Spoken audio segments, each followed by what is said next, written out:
বিভিন্ন পেরেশানি বিপদ মানুষের জীবনে কম বেশি হয়ে থাকে। এমনই একটি অলৌকিক ঘটনা আপনাদের মাঝে তুলে ধরা হলো। নাম তূর্ণী আক্তার। আমার হাজবেন্ড পড়াশোনার জন্য মালয়েশিয়া থাকে। আমারও মালয়েশিয়া যাবার প্রসেস শুরু হয়। হঠাৎ করে টিকিটের সংকট ও বাড়তি দামের কারণে হুট করে একদিন একটি রাউন্ডার টিকিট বুক করে ফেলি। যদিও তখনও ভিসা অ্যাপ্লাই করা হয় নাই। পরবর্তীতে ভিসা নিয়ে নানা জটিলতা তৈরি হয় এবং হাতের টিকিট থাকায় আমি দিশেহারা হয়ে পড়ি। তখন দয়াল আপাজনের সাথে মেসেজের মাধ্যমে যোগাযোগের চেষ্টা করি, কিন্তু তিনি ব্যস্ততার কারণে আমার মেসেজ না দেখেও কিছু ভিডিও আমাকে শেয়ার করেছেন। আমি ভিডিও ওপেন করে দেখি, সেখানে দয়াল আপা হুজুর বর্ণনা করেছেন জীবনে মানুষ বিপদে আপদে দিশেহারা হয়ে কোনো কুল কিনারা না পায় তখন অধম কাকে স্মরণ করা উচিত। সেই বিপদ থেকে উদ্ধার হবার পথ তিনি বলে দিয়েছেন।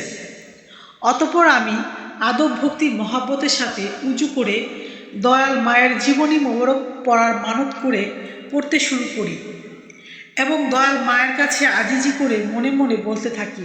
দয়াল মায়ের অপার দয়ায় পরের দিন আমার সমস্যার সমাধান হয়ে যায়। আমার ভিসা চলে আসে, আলহামদুলিল্লাহ। অবশেষে দয়াল আপাজানের দয়ায় আমি পেরেশানি থেকে মুক্তি পাই। আমার আমল নেই, তেমন গোলামি নেই, তাও আপনার এত দয়া এই অধমের উপর। দয়া করে আপনার কদমে রাখেন সারা জীবন এই অধমের মিনতি, আমিন। আসছে 16ই মে রোজ শনিবার বাবে ফেরদৌস দেওয়ানবাগ দরবার শরীফে মহান সংস্কারক মোহাম্মদ ইসলামের পূর্ণ জীবন দানকারী সুফি সম্রাট হজরত সৈয়দ মাহবুবে খুদা দেওয়ানবাগী রাহমাতুলিল আলাইহের সহধর্মিণী কুতুবুল আফতাব দুরুরে মাকসুম খাতুনে জান্নাত হজরত সৈয়দা হামিদা বেগম দয়াল মা রাহমাতুলিল আলাইহার শুভ জন্মদিন উপলক্ষে বাবে ফেরদৌস দেওয়ানবাগ দরবার শরীফে বিশেষ মিলাদ মাহফিল। উক্ত মাহফিলে সকল আশিকে রাসূলদের আমন্ত্রণ।